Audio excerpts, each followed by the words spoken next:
Sophia was only 19 years old. Her skin was soft like fresh bread, and her eyes sparkled like morning dew. She had just finished secondary school and stayed mostly at home, helping her mother wash clothes, cook, and go to the market. She had never known real love, just the kind from fairy tales and Nollywood films. But that was about to change. It happened one sunny afternoon. She had gone to the cybercafe to check her WAEC results. She was nervous, her palms wet with sweat. She walked in, sat down, and tried to open the result website, but the internet was slow. That's when she heard a deep voice beside her. "You look like someone who needs help," he said. Sophia turned and saw him. Tall, light-skinned, clean haircut, shirt tucked in neatly. His smile was wide, confident, dangerous. "I'm Caleb," he said, extending his hand. "Final year student at Unilag." Sophia didn't know what to say. She just stared, then smiled shyly. "Sophia," she whispered. That day, he helped her open her results. She passed, but she barely noticed. All she could think about was the handsome boy beside her. He waited for her outside and offered to buy her meat pie and Fanta. That was the beginning. From that day, they started meeting in secret. Sophia's parents were strict. Her father didn't even let her pick phone calls after 8 p.m. So she started lying. "I'm going to see Ngozi," she'd say. But it was Caleb she went to see. He made her feel special. He called her his queen, said she had a smile that could stop traffic. He sent her sweet messages, gave her perfumes and earrings, and told her she was the only girl in his life. Sometimes he would borrow a friend's car and drive her around town. He played slow love songs and told her about how he was starting a business that would make him rich. He said he wanted her to be his wife one day. Sophia believed him. He told her his parents were rich, that he didn't need to stress. "But I don't depend on them," he always said, chest puffed. "I'm building my own empire." She clapped for him. She believed everything. She even gave him money, small amounts she saved from helping her aunt at the shop. He would say, "Baby, I'll pay you back. I just have a small setback." She nodded. "I trust you, Caleb." One evening, after a birthday party they attended together, Caleb kissed her for the first time. The kiss was soft and sweet. It was her first kiss. Her heart raced like a drum. She felt like she was flying. After that day, things got deeper. They would meet in hotels and guest houses. He would say, "I love you, Sophia. You're my future." She gave him all of herself, even the part her mother warned her never to give before marriage. Then, the first pregnancy came. She missed her period. Her body started to feel strange. Her heart beat faster every time she thought about it. She told Caleb. He panicked. "What?" "Sophia, no. You can't keep it," he shouted over the phone. "My parents will kill me. Please, baby, just remove it. I swear, after we get married, we'll have many children." Sophia cried. "But Caleb, it's our baby. Please, do this for us," he begged. "It's not time yet." She agreed. She went to a small clinic. The pain was sharp. She bled for days. She didn't tell anyone. Not even her best friend. Only Caleb knew. After that, she felt emptier inside. But she stayed. She still loved him. Months passed. More lies, more sneaking out, more dreams of a wedding that never came. Then, the second pregnancy. Then the third. By the fourth abortion, Sophia no longer cried. She had learned how to hide her tears. Caleb always promised to change. "Next year, we'll get engaged," he'd say. "Just be patient." One night, after they had just finished eating suya in his room, he looked her in the eye and said, "You're the only woman I want, Sophia." She smiled, but deep inside, a small voice whispered, "Is he telling the truth?" Still, she stayed. She had nothing else. Her friends were busy in university. Her parents still thought she was a little girl. But Caleb, he made her feel grown. Then came the 5th pregnancy. This time, Sophia said no. "I'm keeping it," she told him over the phone. "I can't do this again." There was a long silence. Then, his voice exploded. "Are you mad?" Caleb shouted. "What kind of woman gets pregnant this many times? You think I'll marry you now? You can't even keep your legs closed." His words stabbed her like knives. She gasped. "What did you just say?" "You heard me," he barked. "You've ruined your life, not me." Tears rolled down Sophia's cheeks. "You made me do it each time," she whispered. "You said you loved me." But Caleb had already dropped the call. The next day, she tried to call him again. "Line busy." She messaged him. No reply. She called his friends. They didn't answer. She went to his hostel. Gone. Just like that, he vanished. No goodbye. No sorry. No, take care of the baby. Just silence. Sophia didn't tell anyone. Not even her mother. She stayed in her room for days, staring at the ceiling, holding her stomach, feeling pain in every part of her soul. Outside, the world moved on. Inside her, something died. Sophia stopped going out.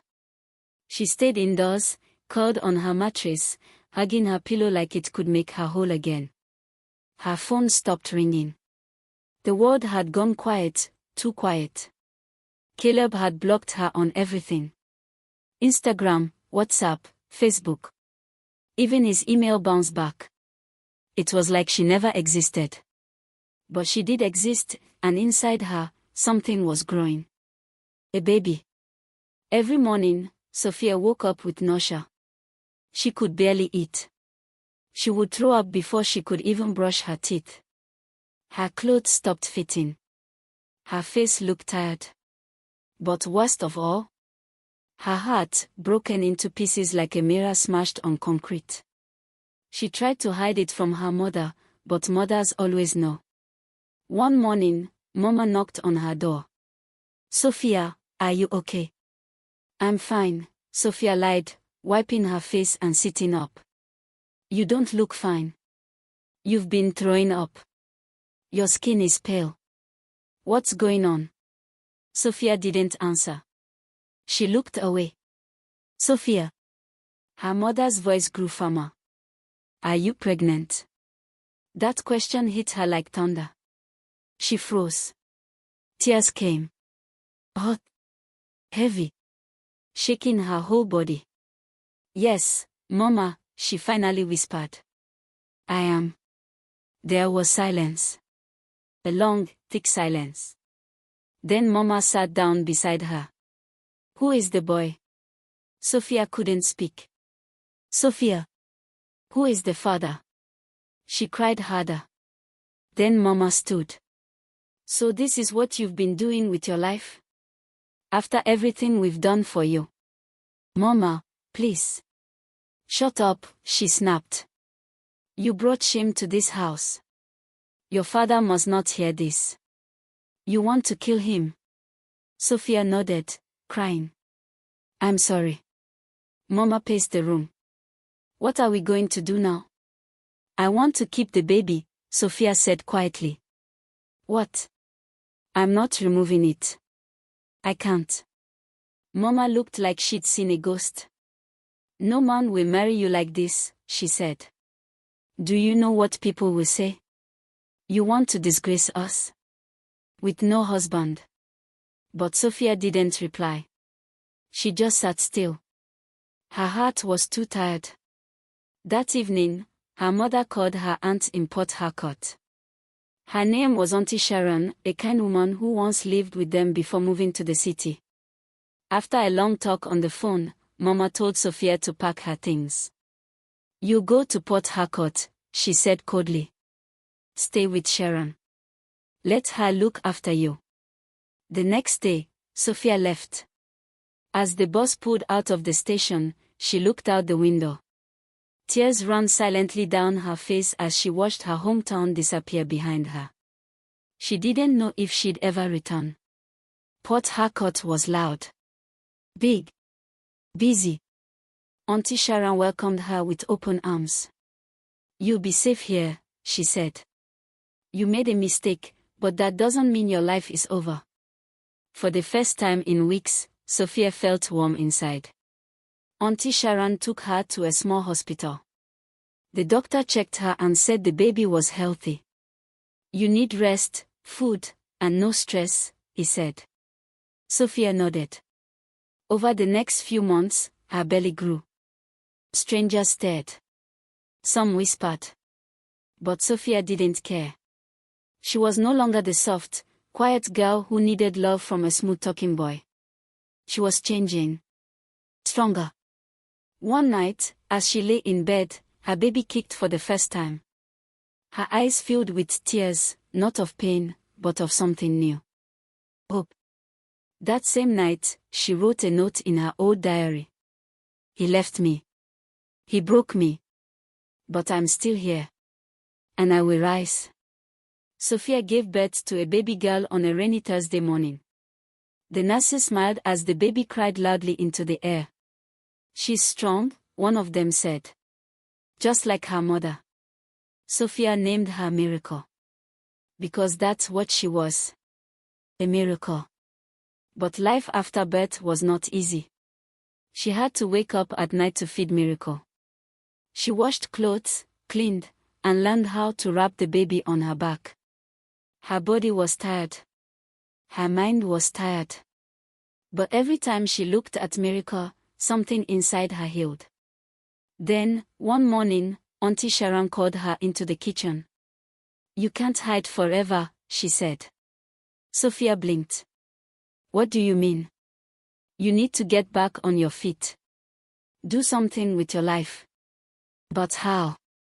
Sophia asked. "I have no certificate, no job." Sharon smiled. "But you have hands. You have talent." That evening, Sharon gave her 30,000 Nigerian nairas. "Go register for catering school," she said. "You're always cooking in this house. Turn it into money." Sophia hugged her. "Thank you, Auntie." She registered the next week. Catering school was like a second birth. Sophia learned how to bake cakes, make jollof rice, pepper soup, and small chops that tasted like heaven. She started taking pictures of her food and posting them online. People started asking, "Who made this? Can she cook for my event?" Soon, she began working with big caterers, then started taking small jobs on her own. By the time Miracle was 3, Sophia had started her own business, Mocha's Kitchen. She wore clean uniforms, used gold embossed packaging, and delivered on time. People noticed. They called her the beautiful chef. Men started chasing her again. But she didn't look their way. She had no time for boys who came with empty words. Until one day, she got a phone call. "Hello. Is this Mocha's Kitchen?" "Yes, please," Sophia replied politely. "My name is Amelia. I'm calling on behalf of Chief Benjamin. He's celebrating his 60th birthday next month. He saw your food at a wedding and wants to hire you." Sophia blinked. "Chief Benjamin," she repeated. "Yes. A big party. Over 500 guests. He wants the best." Sophia's heart skipped. It was her biggest job yet. "I'm honored," she said. "I'll be ready." On the day of the event, Sophia arrived early at the big mansion in Lekki. The gates were gold and tall like something out of a film. She wore a white lace blouse, black trousers, and a neat head tie. Her staff followed behind with trays and warmers. She walked in, set up the food, and began giving orders like a true queen. Then, a voice spoke behind her. "Young lady, you have the grace of a queen." She turned around. It was him. Chief Benjamin. Tall. Powerful. Eyes that glowed with quiet wisdom. And just like that, something shifted again in Sophia's world. Chief Benjamin stood tall, his agbada flowing like waves in the breeze. He smiled warmly at Sophia. Not the type of smile that hides mischief, but a true, respectful one. "Young lady," he said again, "you walk like a queen. What's your name?" Sophia swallowed. "I'm Sophia. I run Mocha's kitchen." He nodded. "Oh, the famous caterer. Everyone talks about your food. I tasted your small chops just now. Soft. Crunchy. Heavenly." Sophia blushed a little. "Thank you, sir." "No, thank you," he said, and gently walked away. That was the first time they met. After the party, Chief Benjamin asked to speak with her. Not about food. About life. "I've seen many people in my years," he told her. "But you, there's something different about you." Sophia didn't know what to say. She was used to boys who wanted her body, not her mind. But this man, this chief, looked at her with deep respect. He began to call her often. Sometimes to order food. Other times just to talk. They would speak for hours. He asked about her childhood, her dreams, her business. She told him some of the truth, but not everything. She told him she had a daughter. That she had been through a lot. But she never mentioned Caleb's name. He never judged her. He never asked foolish questions. He simply listened. One day, after a long phone call, he said, "Sophia, I know I'm older. But I see a light in you. A fire. I want to be part of your life." Sophia held her breath. She had heard many promises before. But this one felt different. She didn't say yes. Not yet. She was scared. Weeks passed. Chief Benjamin continued to pursue her. He sent flowers to her doorstep. He dropped gifts for Miracle, dolls, books, clothes. He even invited them both to his house one weekend. Miracle liked him instantly. "Uncle Benjamin is nice," she said, giggling. Sophia smiled. She liked him too. But in her heart, a battle was happening. Could she trust again? Could she love again? What if he left her too? But Chief Benjamin was patient. He didn't rush her. He never forced anything. Then one day, he invited her to his office. He stood in front of her, eyes calm but serious. "I've waited long enough," he said. "Sophia, will you marry me?" Sophia's eyes widened. She didn't speak for a full minute. Tears filled her eyes, but not of pain this time. It was something new. Something she hadn't felt in years. Peace. I don't know what to say," she whispered. "Say yes," he said softly. "Say yes and let me give you the love you've always deserved." And slowly, Sophia nodded. Yes. The news spread fast. People couldn't believe it. Sophia. The girl with a child. Marrying Chief Benjamin. She must have used charm. She's lucky. But Sophia didn't care what they said. She knew the road she had walked. She knew the fire she had survived. This was not luck. It was grace. Hard work. And growth. The traditional introduction ceremony was fixed. It would be a small one, just family and close friends. Sophia's mother wept with joy. "I never thought I'd see this day," she said, hugging her tightly. Auntie Sharon danced around the house, singing. "My daughter. My princess is marrying a chief." Even Miracle got a brand new dress with tiny red beads for her hair. Sophia's heart was full. She had truly risen. On the day of the introduction, Sophia wore a rich blue lace blouse and wrapper. Her makeup was soft and elegant. Gold earrings danced on her ears, and her gele was tied like a queen's crown. Chief Benjamin's house was more beautiful than any movie. Tall pillars, shiny tiles, fresh flowers. Uniformed guards stood by the gate. Sophia walked in proudly, her head held high. The family welcomed her. Chief's relatives nodded in approval. "She's graceful," one said. "Very respectful," another added. Everything went perfectly. After the event, Sophia stayed behind to rest. Benjamin asked her to wait in the living room while he made a quick phone call. She sat down on the velvet chair, smiling as she looked around the elegant room. The chandelier sparkled above her. A painting of Chief's late wife hung gently by the wall. Sophia stood up and walked to the picture. "She must have been beautiful," she said softly. "And kind." She smiled again and turned around. Just as the door creaked open. And there he was. Standing there. The last person she ever expected to see. Caleb. Her mouth went dry. Her heart thudded like thunder. Caleb stood frozen, his mouth hanging open. "Sophia," he whispered. "You." She looked him straight in the eye. Then she smiled, cool, calm, powerful. "Hello, Caleb," she said. "Or should I say, my son?" For a moment, everything stopped. Caleb stood at the door, frozen like a statue.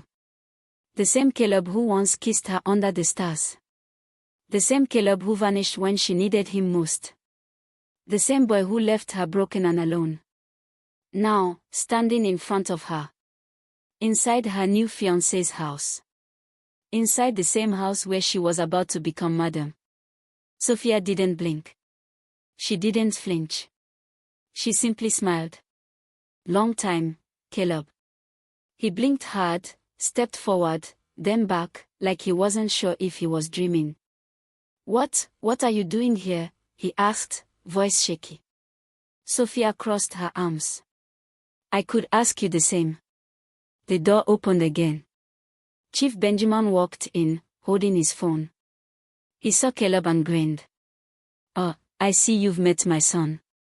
Sophia didn't move. Caleb looked like he wanted the ground to open and swallow him.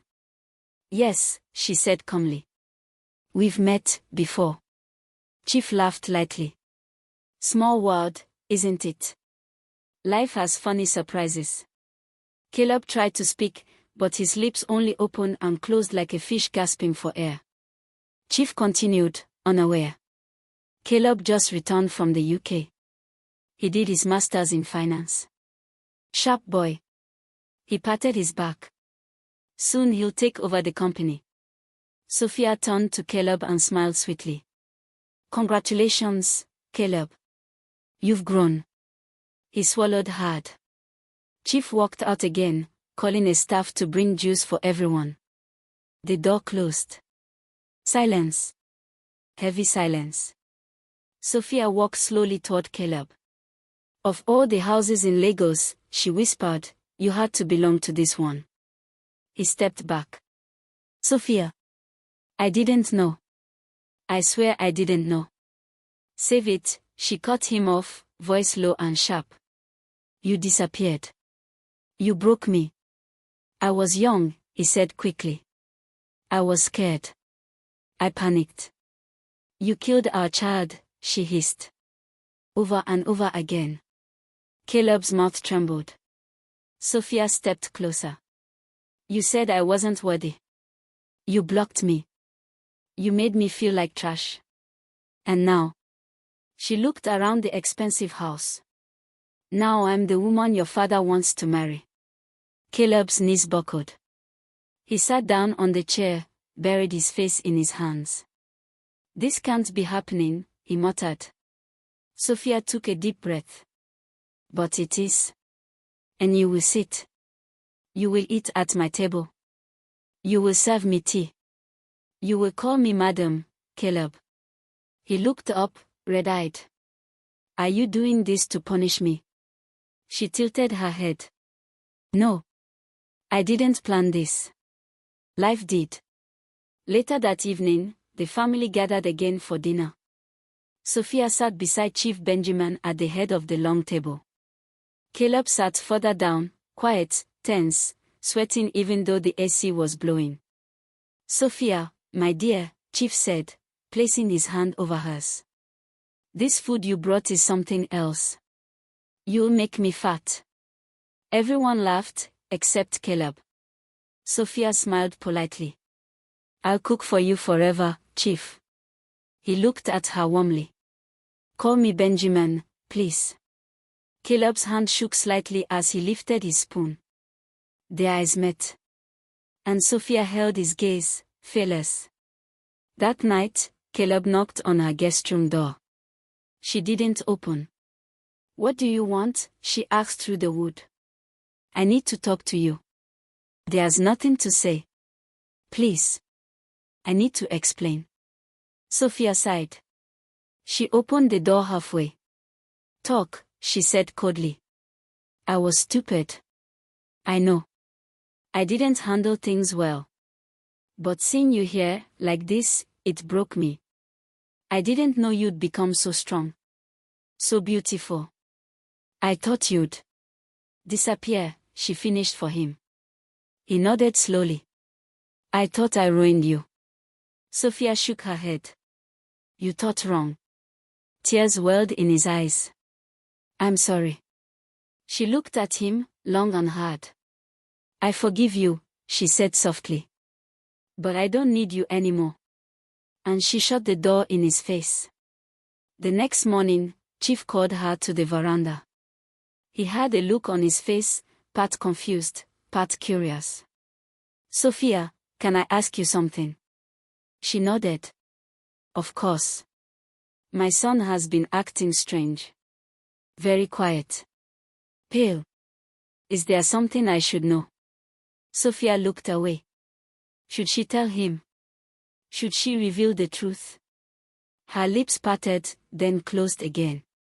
No, she said finally. He's probably just surprised his father is marrying someone so young. Chief laughed. True. He even asked me, what if you want more children? I told him I already have everything I need. Sophia smiled. He touched her hand. Are you sure you're okay? Yes, she said. I've never been better. Later that week, Caleb left the house suddenly. Traveled to Abuja. Sent no messages. Chief said he probably needed space. Sophia didn't care. She focused on planning the wedding. Choosing colors. Meeting designers. Measuring miracle for her little flower girl dress. Still, late at night, she would sometimes stare at the ceiling. Why did fate bring her back into Caleb's life like this? Was it punishment? Or protection? Maybe it was power. The power to rise above what once broke her. To stand tall in the same house where he now had to lower his head.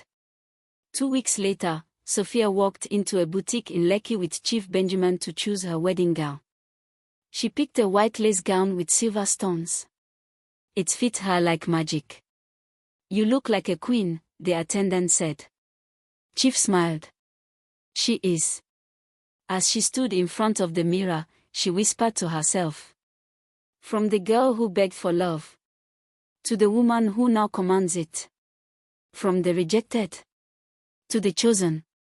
Sophia turned and looked at Chief. I'm ready, she said. And she meant it. The wedding was just 1 week away. Chief Benjamin's mansion buzzed with excitement. Decorators came in and out. The compound was swept twice a day. Boxes of wine and fabric arrived. Tailors, makeup artists, and photographers walked like royalty through the gates. Sophia was calm. Serene. Focused. But inside her, a storm waited. Not the kind that breaks things, but the kind that clears the sky. One morning, Miracle sat on Sophia's lap, humming as her mother braided her hair. "Mommy," she asked in her sweet, tiny voice, "will I have a new daddy soon?" Sophia smiled gently. "Yes, my love. A good one. Will he love me?" Sophia kissed her forehead. "With all his heart." Miracle giggled. "Can I call him daddy?" "You can call him anything that makes your heart happy." And just like that, Sophia's eyes filled with tears. Not from sadness, but from something deeper. Healing. That evening, while Chief Benjamin was out at a business dinner, Caleb returned from Abuja. He walked into the house with tired eyes and a wrinkled shirt. He didn't greet the staff. He went straight to the garden at the back, where Sophia sat with her planner and a cup of zobo. "Sophia," he said quietly. She looked up. For a second, they said nothing. Then, he pulled a chair and sat opposite her. "I didn't come to fight," he said. "I came to say goodbye." He sipped her drink. "So say it." Caleb sighed. "These weeks, they've changed me. Seeing you now, as this woman. This queen. I hated myself." "You should," she said, not angrily, but honestly. He nodded. "I went to Abuja to think. And I realized something." "What's that?" "That I didn't deserve you. I never did. I treated you like trash. You gave me everything, and I gave you pain." Sophia's eyes didn't leave his face. "I wanted to beg your father not to marry you," Caleb continued. "But I couldn't. Because he's a good man. And you deserve good." She nodded slowly. "You're right," she said. "I do." He lowered his eyes. "I'm not asking for anything. I just want you to know. I'm proud of you. You survived me. And now you're becoming more than I ever imagined." Silence settled again between them. Then she spoke softly. "I forgive you, Caleb. Not because you earned it, but because I need my heart free." He smiled faintly. "Thank you." She stood up. "Goodbye, Caleb." And this time, it was her who turned and walked away. 3 days before the wedding, Chief Benjamin called Sophia into his private study. He wore a white native outfit and reading glasses. He looked gentle, fatherly, strong. "There's something I want to ask," he said, folding a newspaper. Sophia nodded. "Caleb came to me today. He told me everything." Her heart skipped. "Everything," she whispered. "Yes," he said. "About your past. About your baby. About your pain." Sophia sat down slowly, her palms suddenly sweaty. "I was going to tell you," she said. "But I didn't know how. I didn't want to lose what we had." Benjamin stood up, walked to her, and sat beside her. "You thought I'd leave you?" She didn't reply. He took her hand. "Sophia, I'm not marrying your past. I'm marrying your strength. Your courage. The woman you've become." Her lips trembled. "I have loved before," he continued. "And I lost that love. But this, you, feels like a second chance." Tears spilled down her cheeks. "I'm not perfect," she whispered. "No one is," he said. "But you're perfect for me." She broke down in his arms, sobbing softly. Not from fear, but from peace. On the morning of the wedding, the sun rose like a king. The compound was full. Cars parked everywhere. Music floated in the air. Women in geli and lace danced in the compound. Children ran, giggling with balloons in hand. Sophia's gown shimmered like moonlight. Her hair was packed high, and her smile bright enough to warm any frozen heart. She walked into the main hall with Miracle beside her, both glowing in white and silver. Guests gasped. She's beautiful. She looks like royalty. Chief Benjamin stood at the altar in a sky blue agbada, waiting. Sophia walked forward, slow, steady, regal. Her heart beat loudly, not from fear, but from power. With each step, she remembered. The nights she cried alone. The mornings she threw up with no one to hold her hair. The lies. The pain. The rejection. And the girl who once begged a boy to love her. She reached the altar. Benjamin held her hand. "You're safe now," he whispered. She nodded. "And I'm home." Later that evening, after the party had ended, after the last guest had gone, Sophia stood at the balcony overlooking the compound. Fireworks had just ended. The sky still glowed faintly with their smoke. She heard soft footsteps behind her. It was Caleb. One last time. He wore a simple black kaftan. Hands in pockets. Face calm. "Congratulations," he said. She turned slightly. "Thank you." He looked down, then back up. "You really did